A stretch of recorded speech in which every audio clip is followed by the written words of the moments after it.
తాకట్లో ఉన్న మీ బంగారాన్ని విడిపించి ఆ రోజు ఆన్లైన్ రేటుకి కొంటాం. Sharma gold company. నమస్కారం. సుమన్ టీవీకి స్వాగతం. నేను మానస. శ్రీ వీర బ్రహ్మేంద్ర స్వామి వారి ఉపాసకులు, కాలజ్ఞాన ప్రవచనకర్త, ప్రాచీన ప్రశ్నశాస్త్ర సంఖ్యాశాస్త్ర నిపుణులు బ్రహ్మశ్రీ కృష్ణమాచార్య గురువు గారు సిద్ధంగా ఉన్నారు. వారితో మాట్లాడదాం. గురుగారు నమస్కారం అండి. జై వీర బ్రహ్మ జై గోవిందమాంబ జై. నమస్కారం తల్లి. గురుగారు, కుంభరాశి వాళ్ళకి ఈ ఆగస్టు మాసం ఏ విధంగా ఉండబోతోంది? వారి రాశి ఫలాలు తెలియజేయండి. శివాయ బ్రహ్మణే నమ. వీరబ్రహ్మేంద్ర స్వామినే నమో నమ. జై వీరబ్రహ్మ జై గోవిందమాంబ జై. వచ్చినటువంటి ఫలితం 2. ఇది చంద్ర భగవానుడికి సంబంధించింది. ఈ కుంభరాశి నుండి ద్వితీయ స్థానంలో కూడా శని భగవానుడు సంచరిస్తున్నాడు. తీక్షణమైనటువంటి ఏలినాడు శని ఫలితాన్ని కూడా మనం చెప్పుకుంటున్నాం. మిశ్రమైనటువంటి ఫలితాలు రాబోతున్నాయి. అయితే కొంతకాలంగా స్థిరమైనటువంటి ఆదాయ వనరులు కలిగినటువంటి కుంభరాశి జాతకులు ఒక్కసారిగా కొత్త ఉద్యోగం కోసం, కొత్త వ్యాపారం కోసం, ఇంకా అదనపు ఆదాయం కావాలని మీరు చేసేటువంటి ప్రయత్నాల్లో ప్రమాదాలు పొంచి ఉన్నాయి. ఏ కారణం చేత కూడా కొత్త ఉద్యోగం లభించే వరకు, కొత్త కొలువు గురించి మీకు సరైనటువంటి వర్ధమానం వినే వరకు కూడా మీరు ఎటువంటి నిర్ణయాలు తీసుకోరాదు. కొంతమంది వ్యక్తులు ఈ ఉద్యోగం సరిగ్గా లేదు, ఇక్కడ రాజీనామా చేసేసి వేరే వృత్తి ఉద్యోగాన్ని మనం చూసుకుందాం, వెళ్ళగానే వెంటనే 1వ తారీఖు 2వ తారీఖు ఉద్యోగం కొలువు లభించేస్తుందన్న ఆలోచనతో మనం వెళుతూ ఉంటాం. సమయం మీకు అనుకూలంగా లేదు. మీరు తీసుకునే వేగవంతమైన నిర్ణయాల వల్ల ఇబ్బందులు పడేటువంటి అవకాశాలు కూడా కనపడుతూ ఉంటాయి. ప్రత్యేకించి వ్యాపార సంబంధమైనటువంటి అంశాలు ఏవైతే ఉన్నాయో వాటిలో కూడా భాగస్వామ్య సంబంధమైనటువంటి వ్యాపారాలని విస్తరించేటువంటి అంశాల్లో కొన్ని మోసాలు జరిగే అవకాశం ఉంది.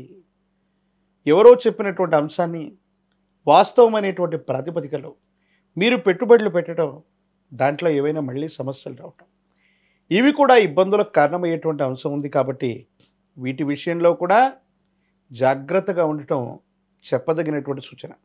కుంభరాశి జాతకులకి ఆర్థిక స్థితి మిశ్రమంగా ఉన్నప్పటికీ కూడా అనుకూలంగా ఉంది. కానీ ఆర్థిక భారాన్ని పెంచుకునే విధంగా మీరు కొన్ని చర్యలు చేపడతారు. దీనివల్ల ఇబ్బందులు వస్తాయి. దీనివల్ల సామాజికపరమైన, సాంఘికపరమైనటువంటి అంశాలకు సంబంధించిన విషయంలో కొన్ని చిన్న చిన్న ఇబ్బందులు, సమస్యలు, ప్రతిబంధకాలు ఇవన్నీ కూడా ఎదుర్కొనేటువంటి అవకాశం ఉంది. కాబట్టి కొత్త వ్యవస్థలకు శ్రీకారం చుట్టేటువంటి అంశాన్ని మాత్రం కాస్త మీరు వాయిదా వేయవలసింది. కొన్ని సందర్భాల్లో శత్రువులు అన్నటువంటి వాళ్ళు ఏ రూపంలో ఉంటారో మనకు తెలియదు. మనకు సంబంధించిన సహచరుల రూపంలో ఉండొచ్చు, బంధుమిత్ర వర్గంలో ఉండొచ్చు. మనకేదైనా ప్రయోజనం కలుగుతూ ఉన్నటువంటి సందర్భంలో ఇబ్బంది పెట్టేటువంటి ప్రయత్నాలు జరుగుతూ ఉంటాయి. ఆహార సంబంధమైనటువంటి విషయాల్లో తస్మాత్ జాగ్రత్త.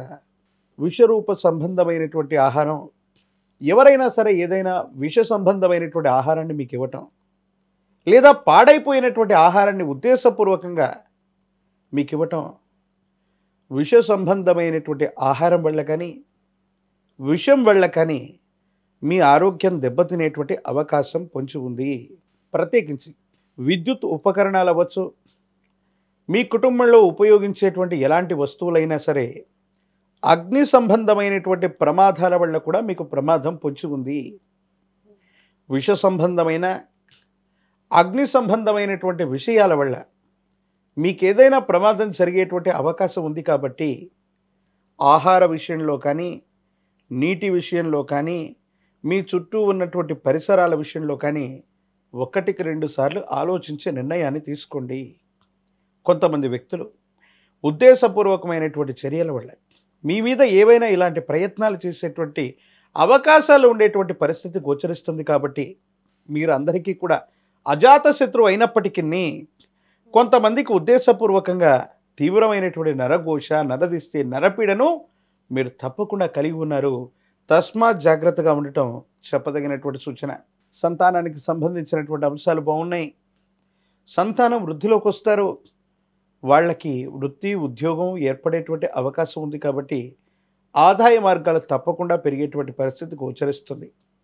జీవిత భాగస్వామికి సంబంధించి కొన్ని విషయాల్లో కొంతకాలంగా వాళ్ళలో ఉన్నటువంటి వ్యతిరేకత మరింత ఎక్కువయ్యేటువంటి అంశం.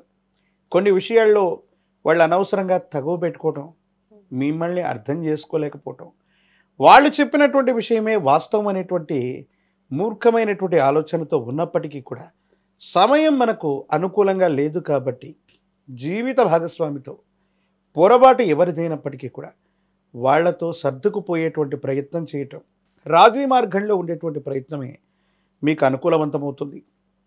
కొన్ని సందర్భాల్లో నేను మనిషినే కదా, సహనాన్ని కోల్పోతున్నాను, విచక్షణని కోల్పోతున్నాను, అందరూ కూడా నన్ను భావోద్వేగపూరితమైనటువంటి చర్యలతో రెచ్చగొడుతున్నారు, ఏం చేద్దాం అన్నటువంటి ఆలోచనలో నిరాశ నిస్పృహలు రావటం వల్ల ఒంటరైపోదాం, ఒంటరిగా ఉండిపోదాం, కుటుంబం నుంచి సమాజం నుంచి వేరైపోదాం, ఈ ఉద్యోగంలో ఉన్నటువంటి వాళ్ళ సహచరులు నన్ను బాగా ఇబ్బంది పెట్టేస్తున్నారు, పై అధికారులు కూడా ఏ మాట కూడా మాట్లాడినా నాలో ఉన్నటువంటి పొరపాట్లు వెతుకుతున్నారు, ఇది నాకు వద్దన్నటువంటి ఆలోచనలోకి మీరు వెళ్ళిపోతారు.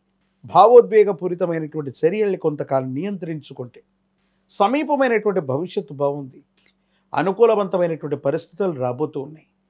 ధనం సంపాదించిన పొదుపు కూడా అవసరం, అన్యాయంగా ధనం ఖర్చు అయ్యే అవకాశం ఉంది. ఆరోగ్యాన్ని జాగ్రత్తగా కాపాడుకునేటువంటి ప్రయత్నం చేయండి. రాజకీయపరమైనటువంటి రంగంలో ఉన్నటువంటి వాళ్ళకి కొంతమంది సహాయం చేస్తే మాత్రం తప్పకుండా మీకు పదవి లభిస్తుంది, కానీ సహాయం చేయటంలో మాత్రం గోప్యత వహిస్తారు వాళ్ళు. ఈ విషయంలో కొంత మానసిక సంఘర్షణ ఏర్పడేటువంటి అవకాశం ఉంది. విద్యార్థులు ఏకాగ్రతతో గనక ప్రయత్నాన్ని చేసినట్లయితే అనుకూలవంతమైనటువంటి ఉత్తీర్ణతను మీరు పొందేటువంటి అవకాశం ఉంది. కానీ కొన్ని విషయాల్లో ద్వితీయార్థంలో లేదా కొంతమంది రెండవ ప్రయత్నంలో అనుకున్నటువంటి ఉత్తీర్ణతను పొందేటువంటి అవకాశం ఉంది. వివాహాది శుభకార్యాలకి అనుకూలవంతమే, నిరుద్యోగులకి ఉద్యోగకాలం, వివాహం కానటువంటి స్త్రీ పురుషులకి కళ్యాణ గడియలు దగ్గరలో ఉన్నాయి. యోగదాయకమైనటువంటి ఫలితాన్ని మీరు తప్పకుండా పొందేటువంటి అవకాశం కనపడుతుంది. గురుగారు, మరి ఆహారం విషయంలో అలాగే కొన్ని విషయాల్లో జాగ్రత్తగా ఉండాలి అని మీరు తెలియజేస్తున్నారు కాబట్టి కుంభరాశి వాళ్ళు ఎలాంటి పరిహారాలు పాటించాలి, అలాగే ఏ దైవాన్ని ఈ మాసంలో ఎక్కువగా వాళ్ళు ఆరాధిస్తే ఏ మంచిదంటారు? పరమ ప్రశస్తవంతమైనటువంటి శ్రావణ మాసంలో మనం ఉన్నాం.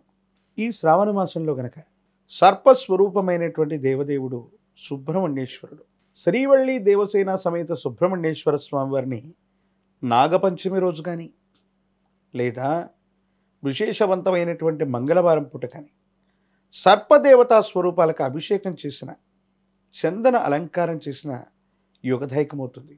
అలాగే సుబ్రహ్మణ్యేశ్వర స్వామివారి యొక్క ఆలయ ప్రాంగణానికి వెళ్ళి కందులని బెల్లాన్ని దానం చేయటం, ఎక్కడైనా ఆలయ ప్రాంగణంలో అన్నదాన సేవకి సహకరించటం, అన్నదానాన్ని చేయించటం, దీనివల్ల ఒక గండం తప్పిపోతుంది, సానుకూలవంతమైనటువంటి పరిస్థితులు వస్తాయి.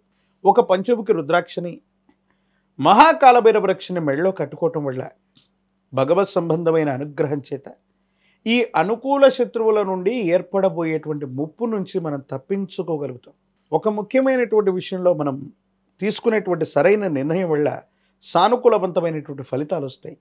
ఇబ్బందులు, సమస్యలు, ప్రతిబంధకాలు తప్పకుండా తొలగిపోయేటువంటి అవకాశం కనపడుతుంది. ధన్యవాదాలు గురుగారు, నమస్కారం. జై వీరబ్రహ్మ జై గోవిందమాంబ జై.